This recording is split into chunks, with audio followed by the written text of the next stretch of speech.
किसी cheque bounce के case में एक्यूज्ड को सजा सुना दी गई है, मतलब जजमेंट आ गया है कोर्ट का, उसके बाद क्या कोई पॉसिबिलिटी बनती है जिससे कि उसे बचाया जा सके?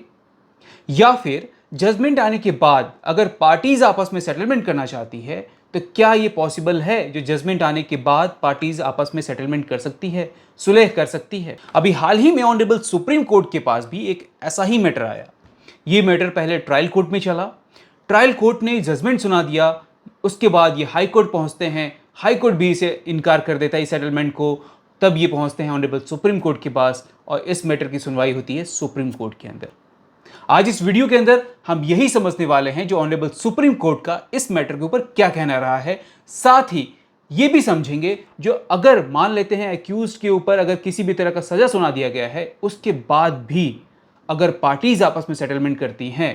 तो उसकी क्या वैलिडिटी रहेगी, क्या उस सेटलमेंट को मान्य माना जाएगा, वो वैलिड होगा या नहीं होगा। वीडियो स्टार्ट करने से पहले एक ज़रूरी जानकारी, जो अगर आपको आपके लाइफ में किसी भी तरीके का कोई भी अगर कानूनी समस्या है, कोई ऐसी लीगल प्रोसीडिंग में आपको इश्यूज आ रहे हैं,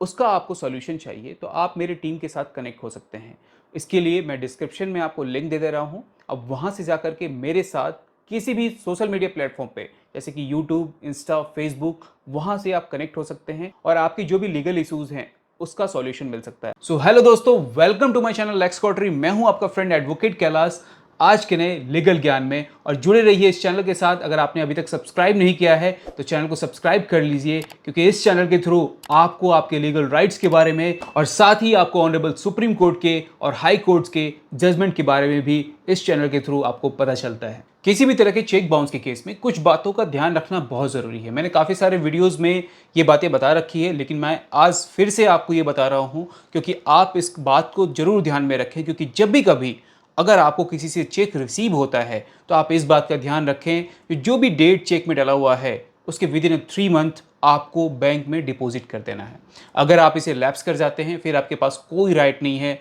ये साबित करने का जो उस पर्सन के पास आपका कुछ अमाउंट बाकी रह गया था।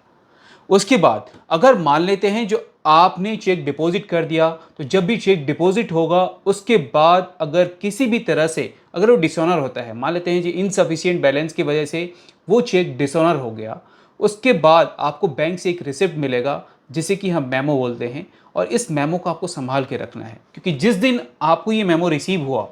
उससे विद इन 1 मंथ आपको उस पर्सन को एक नोटिस भेजना है, और उस नोटिस में आपको 15 दिन का टाइम देना है, जिसमें कि आप ये मेंशन करोगे आपका ये चेक डिसऑनर हो चुका है और आप मुझे ये पेमेंट विद इन 15 डेज कर दो, अदरवाइज मैं लीगल एक्शन लूंगा।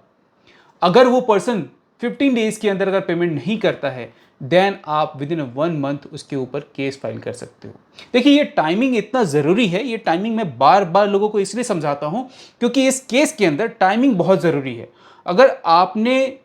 टाइम से पहले केस फाइल कर दिया तो भी दिक्कत है, अगर आपने टाइम के बाद केस फाइल किया फिर भी दिक्कत है, तो दोनों सिचुएशन में बहुत दिक्कत है। तो आपको ये ध्यान रखना बहुत ज़रूरी है। कहने का मतलब ये है जो अगर आपने बिना नोटिस के ही केस फाइल कर दिया फिर भी दिक्कत है, अगर आपने नोटिस देने के बाद अगर जो टाइम लाइन दिया गया है उसके बाद आप केस फाइल कर रहे हो फिर भी दिक्कत है, क्योंकि आपका केस वहाँ पे वैलिड ही नहीं होगा। तो ऐसा ही कुछ हुआ इस केस के अंदर। जनरली जो डिसऑनर का जो सिस्टम है, जैसा केस फाइल होना चाहिए, यहाँ पे केस फाइल हुआ। इस केस का नाम है बीवी सहसाई वर्सेस स्टेट ऑफ तेलंगाना। इस केस के अंदर ये मैटर पहुँचता है मजिस्ट्रेट कोर्ट में, और मजिस्ट्रेट कोर्ट में सारी प्रोसीडिंग्स कंप्लीट होने के बाद एक्यूज्ड को सज़ा सुना दिया जाता है।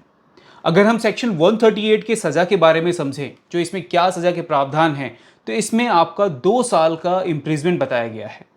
साथ ही जो फाइन लगेगा, जो चार्जेस लगेंगे, वो आपके चेक अमाउंट का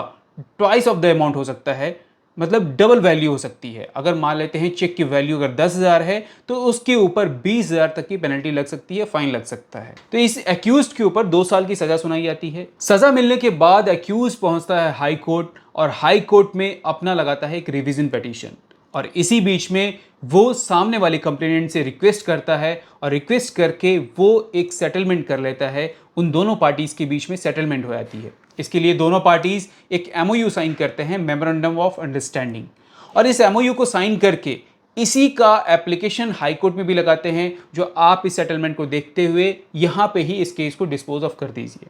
लेकिन हाई कोर्ट इस एमओयू को इग्नोर कर देते हैं और साथ ही इस पे एक जजमेंट दे देते हैं जो कि ट्रायल कोर्ट का ही वो जजमेंट को अपहेल्ड कर देते हैं, मतलब उसी जजमेंट को बरकरार रखते हैं।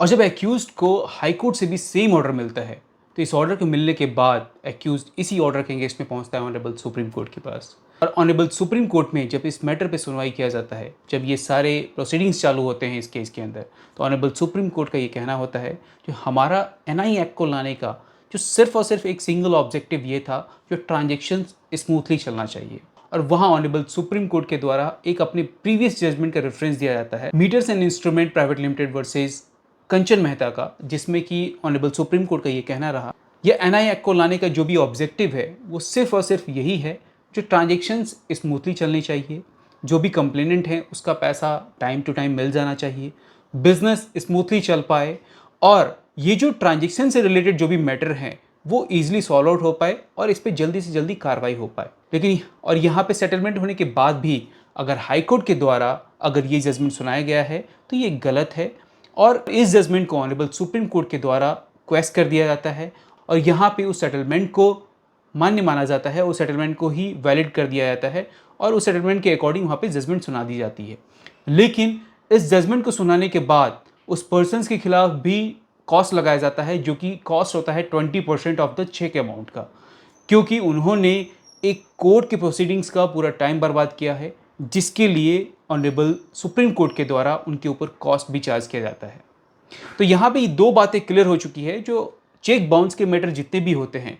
उसका एक सिंगल मोटिव ये है जो सामने वाले को पेमेंट मिलना चाहिए, ना कि ये है जो एक्यूज पर्सन को जेल भेजना है। जेल भेजना कोई मोटिव नहीं है, पैसा मिलना चाहिए, यही एक मोटिव है। और अगर पैसा मिल गया, अगर सेटलमेंट हो गया तो उस पर फिर कोई कार्रवाई नहीं होनी चाहिए, उसे जेल नहीं भेजना चाहिए। और इस जजमेंट के आने के बाद हमें ये भी समझ में आया जो अगर किसी भी स्टेज में अगर जजमेंट सुना दिया गया है, या वो मजिस्ट्रेट कोर्ट में हो या हाई कोर्ट में हो या ऑनरेबल सुप्रीम कोर्ट तक भी पहुंच गया, लेकिन अगर बीच में सेटलमेंट हो गया तो सेटलमेंट होने के बाद केस वहीं ख़त्म हो जाएगा और किसी भी तरह के आगे के फर्दर प्रोसीडिंग्स नहीं होंगे, सामने वाले एक्यूज पर्सन को जेल भी नहीं जाना पड़ेगा। बाकी वीडियो कैसा लगा? वीडियो अगर आपको इन्फॉर्मेटिव लगे तो वीडियो को लाइक करें, चैनल को सब्सक्राइब कर लें ताकि आगे आने वाली वीडियो भी आप तक पहुँच पाए। Thank you so much.